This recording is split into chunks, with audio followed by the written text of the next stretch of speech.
नमस्कार, बुलेटिन में आपका स्वागत है। आपके साथ मैं हूं जीनत सिद्दीकी। अब 10 वायरल वीडियोस आपको दिखाते हैं।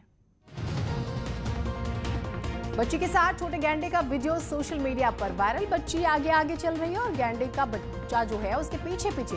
हालांकि ये वीडियो कहां का है ये पता नहीं चल रहा। मुंबई में सड़क के किनारे लगी कंस्ट्रक्शन बैरिकेडिंग से बाइक सवार टकरा गया। बाइक सवार साइड से आगे बढ़ रहा था, लेकिन तभी लोहे की बैरिकेडिंग उसके ऊपर गिर गई, जिसमें बाइक सवार की मौत हो गई। पाकिस्तान में कुत्तों के दूध पीने का वीडियो वायरल। साइकिल पर दूध के टैंकर टंगे हुए थे, जिसे कुत्तों ने गिरा दिया और फिर मजे से दूध पीने लगे। और यहाँ पर कुत्ते के खेलने का वीडियो भी एक पैरेट के साथ सामने आया है, जो कि काफी पसंद किया जा रहा है। छोटा सा तोता कुत्ते के साथ खेल रहा है, कुत्ता भी उसके साथ आराम से मजे से खेल रहा है। परफेक्ट कार पार्किंग का ये वीडियो केरल का है। इसमें एक ड्राइवर ने इनोवा कार के नाले के ऊपर इसे पार्क किया, बहुत कम स्पेस में, और उतनी ही स्मार्टली वो उसे निकालता भी है वहां से।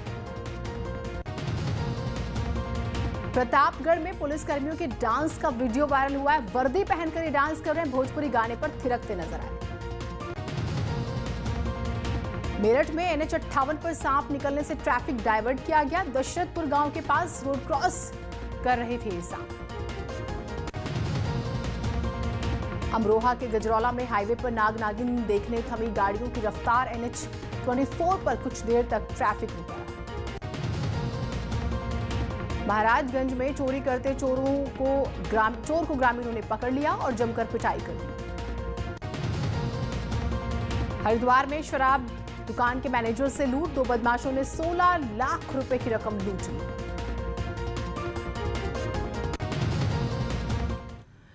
बॉलीवुड में ड्रग्स को लेकर घमासान छिड़ गया है, या यूं कहें कि बॉलीवुड में सितारों में शुरू हो गई है मारधाड़। देखिए कैसे।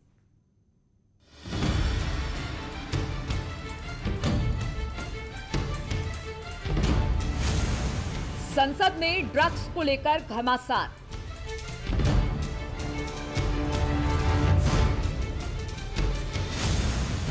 ड्रग्स पर बट गया बॉलीवुड।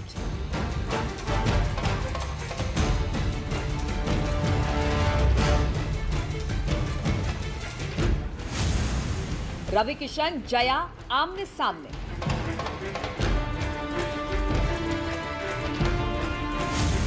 जया ने साधा रवि किशन पर निशाना।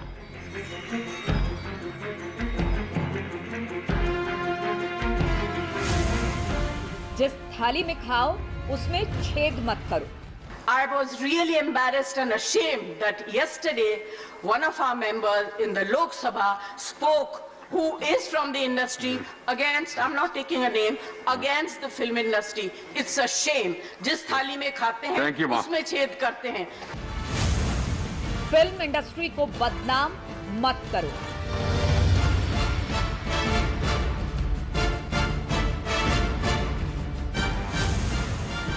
ड्रग्स महासंग्राम में कंगना की एंट्री।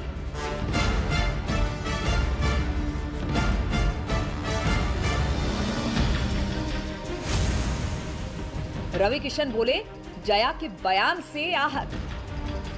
जया जी, मैं क्षमा चाहता हूँ, को प्रणाम करता हूँ। जैसे सेंट्रल हॉल में भी आपके पैर छूता हूँ। आप हमारी सीनियर हैं, मुझे आपसे ये उम्मीद नहीं थी। पहली बात तो आपने मेरा भाषण कल का या मेरी पीड़ा आपने सुनी ही नहीं पार्लियामेंट में। जया रवि किशन विवाद में कंगना की एंट्री।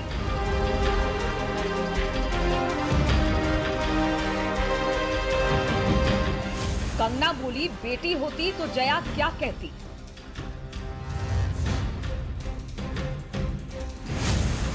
बॉलीवुड के बाहुबलियों में दंगल।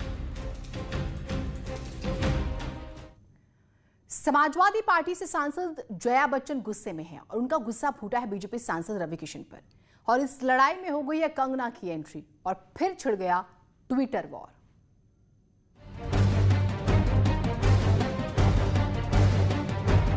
सोमवार को लोकसभा में बीजेपी सांसद रवि किशन की ओर से ड्रग्स और बॉलीवुड के कनेक्शन को लेकर उठाए गए सवाल पर राज्यसभा सांसद जया बच्चन गुस्से में। मंगलवार को राज्यसभा में बोलती हुई जया बच्चन ने ड्रग्स मामले पर आ रहे बयानों से बॉलीवुड की बदनामी को लेकर चिंता जताई। और बिना नाम लिए रवि किशन को निशाने पर लिया। I was really embarrassed and ashamed that yesterday one of our members in the Lok Sabha spoke, who is from the industry, against, I'm not taking a name, against the film industry. It's a shame. जिस थाली में खाते हैं उसमें छेद करते हैं, गलत बात है। I need the protection, the industry needs the protection and support of the government. Thank you. Jaya Bachchan की इन तीखे तेवरों पर रवि किशन ने क्या कहा है वो हम आपको आगे दिखाएंगे। उससे पहले आपको दिखाते हैं कि सोमवार को लोकसभा में अपनी बात करते हुए रवि किशन ने ऐसा क्या कहा था जिस पर जया बच्चन इतना गुस्से में। नशे की दवाइयां हमारी फिल्म इंडस्ट्री में भी इसके एडिक्शन करवा दी। अरे सुनो यार, हमारी वो एडिक्शन आज हमारी सरकार ने कई लोगों को पकड़ा है, पकड़े जा रहे हैं। NCB is doing very good work, but महोदय दुख की बात है कि इस प्रकार की गतिविधियां हमारी इंडस्ट्री के द्वारा भी, जहां पे स्टारों को देखा जाता है, उनको रोल मॉडल माना जाता है, तो मैं आपके माध्यम से केंद्र सरकार से आग्रह करता हूं, अपनी सरकार से, जो हिसाब से आज हम लोग एकदम इनको चारों तरफ पकड़ रहे हैं, तो ये सख्त कार्रवाई की जाए, दोषियों को जल्द पकड़ा जाए, उन्हें उचित सजा दी जाए तथा पड़ोसी देशों की जो साजिश है युवा पीढ़ी को बर्बाद करने की, उस पर रोक लगाई जाए महोदय। रवि किशन ने आज एक बार फिर से अपनी बात दोहराई। उन्होंने कहा कि दुनिया की सबसे बड़ी फिल्म इंडस्ट्री को एक प्लान के तहत खत्म किया जा रहा है। जया बच्चन को जवाब देते हुए बीजेपी सांसद ने कहा कि जया जी से उम्मीद नहीं थी, उनसे समर्थन की उम्मीद थी। जया जी, मैं क्षमा चाहता हूँ, को प्रणाम करता हूँ, जैसे सेंट्रल हॉल में भी आपके पैर छूता हूँ। आप हमारी सीनियर हैं, मुझे आपसे ये उम्मीद नहीं थी। पहली बात तो आपने मेरा भाषण कल का या मेरी पीड़ा आपने सुनी ही नहीं पार्लियामेंट में। मैंने क्या कहा? जया जी, मैंने अपनी फिल्म इंडस्ट्री को बचाने की बात कही।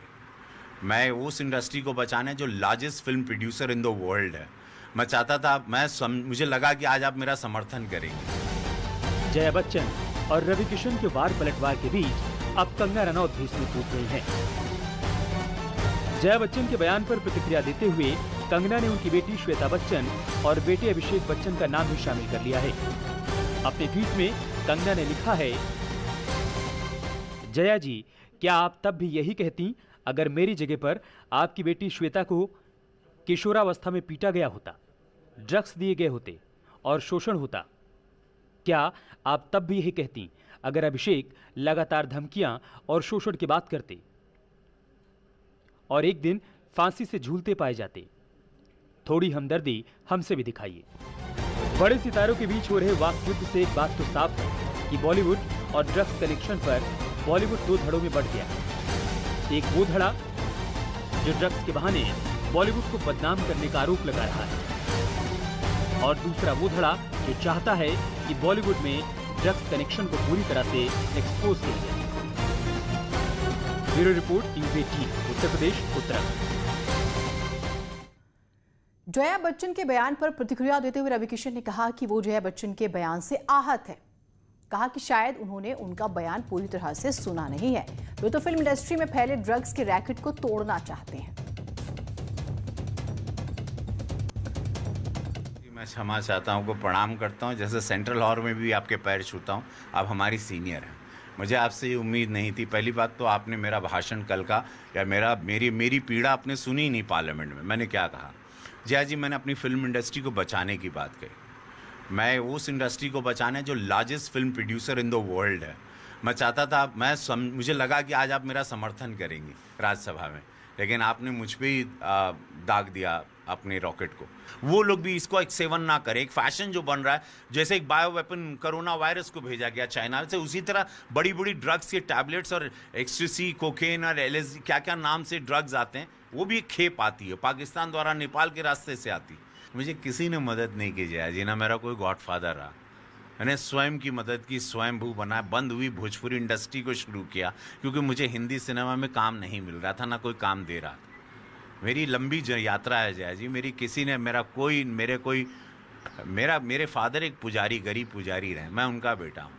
तो मेरा इतिहास जान लीजिए कि मैंने खुद की थाली बनाई, मैंने खुद का खाना बनाया और मैंने उसको खाया और उसको सर पर लेके चला मैं, जिसको भोजपुरी इंडस्ट्री बोलते हैं, और 1 लाख लोगों को आज उससे रोज़गार मिला। जया बच्चन और कंगना राउत के बीच ड्रग्स को लेकर छिड़ी जंग में संजय राउत की भी एंट्री हो गई है। संजय राउत ने जया बच्चन के बयान का समर्थन किया। हमारे साथ शिवसेना सांसद संजय राउत, उनसे हम बात करते हैं। सर, जिस तरह से जया बच्चन ने मुद्दा उठाया, ड्रग्स का मुद्दा उठाया और कहा कि बदनाम करने की कोशिश की जा रही है, कैसे देखते हैं? बहुत बड़ी साजिश लगती है मुझे इंडस्ट्री को बदनाम करने की। देखिए, हिंदुस्तान में हमारी जो इंडस्ट्री है एक ऐसा महत्व रखती है कि एक तो रोज़गार तो है, 5 लाख लोगों को रोज़गार देती है। जया जी ने कहा पूरे विश्व में बॉलीवुड की वजह से हमारा देश का भी बहुत नाम होता है, सब कुछ मिलता है हमारे लोगों को। ऐसी इंडस्ट्री अगर 2-4 लोग बैठकर सड़क पर खड़े होकर बदनाम करते हैं तो सबसे पहले उसके ऊपर ज़्यादा ध्यान देना उचित नहीं, लेकिन मीडिया भी इतना उछाल लेता है सब, तो हमको भी जवाब देना पड़ता है। लेकिन सर, रवि किशन का यह कहना है कि वो चाहते हैं कि जो भी कुछ लोग हैं जो ड्रग्स लेते हैं उनका सफाया होना चाहिए। किसी ने क्या कहा है मुझे मालूम नहीं, मैंने जया बच्चन जी का बयान सुना और पूरा सदन, राज्यसभा एक सुर में जया जी के उस स्टेटमेंट से सहमति जताई, पूरे सदन ने। हाँ। और मैंने भी उनका अभिनंदन किया। सनपू पाठक के साथ विनीत कुमार, न्यूज़ 18 दिल्ली। और विनीत हमारे साथ, हमारे सहयोगी जुड़े हुए हैं, विनीत से बात करते हैं। विनीत, हेट टॉक्स भी हो रही हैं और हॉट टॉक्स भी हो रही हैं और ऐसा लग रहा है कि ये एक स्टार्ट अब है। हम देख रहे हैं कि बॉलीवुड के बाद पॉलिटिशियंस भी इन्वॉल्व हो रहे हैं। आपने क्योंकि ग्राउंड पर बात की लीडर से, और किस किस तरह के रिएक्शंस किस किस के आए हैं?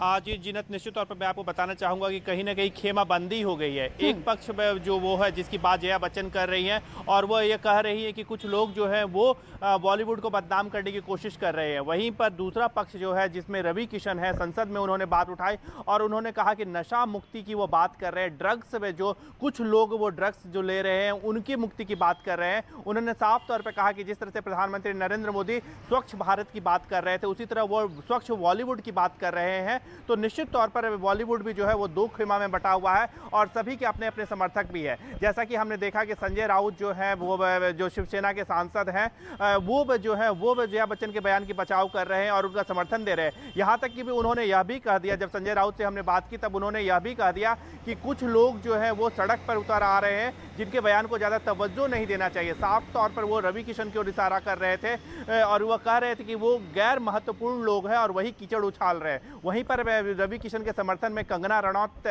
की तरह के लोग भी आ गए हैं और वो कह रहे हैं कि निश्चित तौर पर इन बच्चों है कि ड्रग्स को लेकर के चर्चा होनी चाहिए और साफ तौर पर उन्होंने जया बच्चन पर होनी चाहिए। लेकिन फिलहाल तो हम ये देख रहे हैं कि सरगर्मियां तेज हैं इस मुद्दे को लेकर। प्रदेश का कोरोना बुलेटिन जान लेते हैं। जो है एफआईआर दर्ज की गई है, जो एफआईआर दर्ज की गई है उनके हिसाब से कल लगभग 750 एफआईआर नई दर्ज की गई हैं और अब मिलाकर 2,25,188 एफआईआर दर्ज हो गई हैं। 4,26,000 लोग नामजद कर दिए गए हैं। 71,984 वाहन सीज कर दिए गए हैं। 79 करोड़ 60 लाख 79 करोड़ 60 लाख से अधिक शमन शुल्क वसूल कर लिया गया है और 918 अब एफआईआर इसी एक्ट की दर्ज कर दी गई है। 2,554 मामलों में फेक न्यूज की कार्रवाई की गई है। 20,097 कंटेनमेंट जोन में 1,227 थानों में 15,77,000 मकानों में 88,86,000 लोगों को कंटेनमेंट जोन में सीमित किया गया है और कंटेनमेंट जोन की आगे की कार्रवाई भी सुनिश्चित की जा रही है। हम ये बताना चाहेंगे कि 2 गज की दूरी, मास्क है जरूरी, इसके लिए एक पूरा अभियान जागरूकता का लागू किया जा रहा है प्रदेश में। इस जागरूकता के अभियान के अंतर्गत जहां भी मार्केट हो, व्यापार मंडल हो, जहां पर जो भी संस्थाएं हो, जहां भी एनजीओज हो, अगर वो प्रचार का कार्यक्रम लेंगी, कहीं ना कहीं किसी रूप में पब्लिक प्लेस में जो है वो आगे इसको बढ़ाएंगी, तो जिला प्रशासन और पुलिस उसका सहयोग देगा। प्रचार बहुत आवश्यक है, लोगों को बताना बहुत आवश्यक है। 2 गज की दूरी, मास्क पहनना जरूरी, इसको बताना बहुत आवश्यक है और इसके लिए जिसका भी सहयोग जनपद स्तर पर मिलेगा, जिलाधिकारियों को निर्देशित करके ये कार्य सुनिश्चित किया जाएगा और इसकी एक ठोस कार्य योजना प्रदेश सरकार पर बनाकर इसको फील्ड में इम्प्लीमेंट भी किया जाएगा। धन्यवाद। जय हिंद। तेजी से जो है मामले बढ़ रहे हैं, उस लिहाज से सरकार सख्त कदम उठा रही है। मास्क, सैनिटाइजर और 2 गज की दूरी जरूरी है। अगर आप फॉलो नहीं करते तो फिर सजा के लिए भी तैयारी। एक छोटे से ब्रेक के लिए रुक रहे हैं, कहीं मत जाइए। अंधविश्वास का बेहद ही हैरान करने वाला मामला सामने आया। एक मरे हुए युवक को कई घंटों तक जिंदा करने की कोशिश की जाती रही और ये पूरी घटना कैमरे में कैद भी होती रही।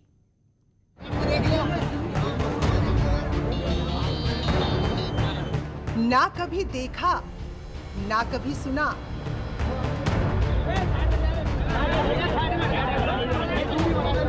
मुर्दे को जिंदा करने की कोशिश।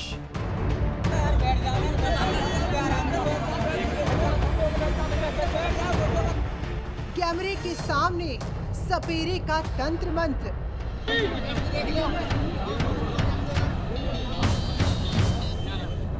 सपेरे ने सांप को मुंह से पकड़ा।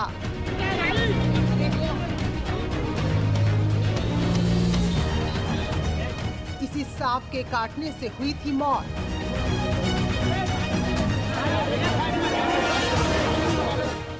सपेरा शरीर से जहर निकालना चाहता था।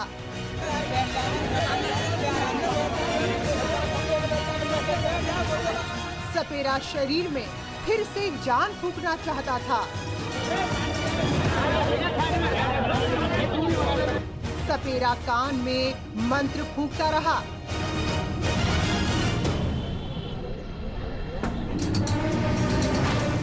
सपेरा मंत्र वाला पानी चेहरे पर डालता रहा।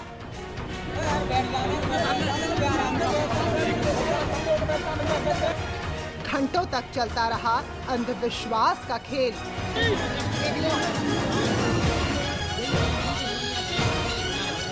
मुर्दा जिंदा नहीं होते।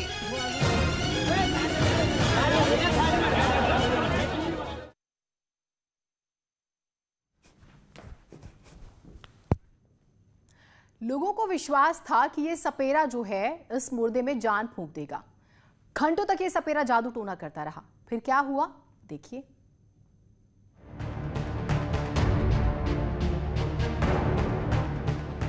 हाथरस में सामने आया है अंधविश्वास का हैरान कर देने वाला मामला। यहाँ घंटों तक होती रही एक मुर्दे को जिंदा करने की कोशिश। शव को सामने रखकर मंत्र पढ़े जाते रहे।